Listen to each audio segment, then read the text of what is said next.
लइका लोग यह कुली सुनी तो ओकर सिनेमा देख के, गीत सुन के टेस्ट बिगड़ जाई, लोफर हो जाई इंसान। जौन लोफर बा उ समझी कि वो हीरो हो गई बा। भोजपुरी गीत के ई पक्ष पर रउआ लोगन तनी विचार करी। भोजपुरी इलाका के हालत बहुत नीमन नहीं है।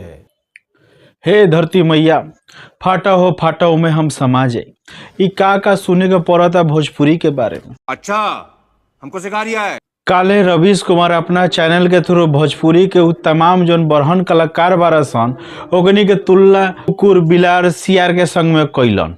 अबे साले, तभी मेरा माफ करना, गुस्से में इधर उधर निकल। ओकर तुलना तो भाई केकरा से करल जाई? हाँ, एगो जानवर बा, सुअर। बड़ा हरामी हो बेटा।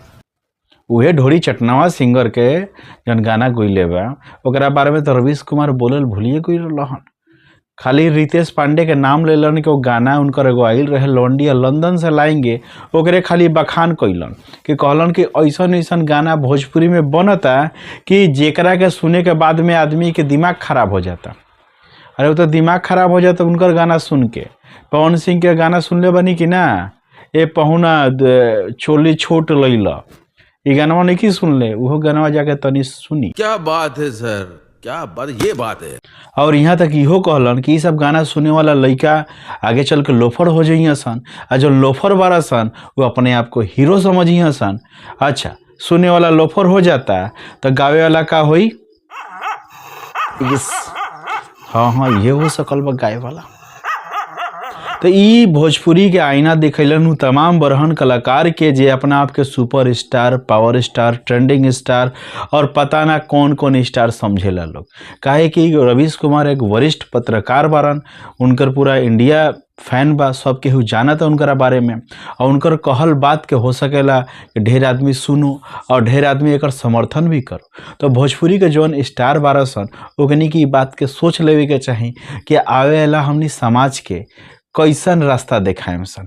जौन भोजपुरी खराब हो गई बा ओकरा के बढ़िया रास्ता में किंग लेके जाएम सन।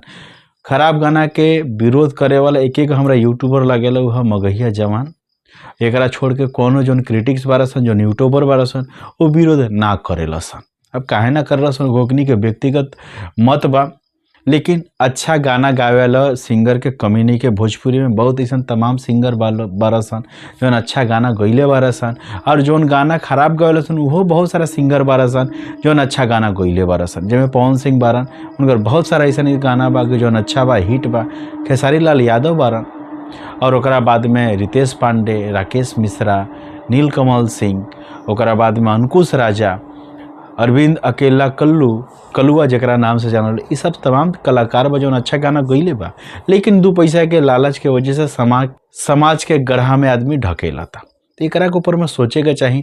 और वैसे का लगा था रवीश कुमार के ऐसा बात बोले के चाहिए, कमेंट्स करके बताई। तो चलिए फ्रेंड्स, अगला वीडियो में फिर से मुलाकात हुई। जय भोजपुरी, जय हिंद।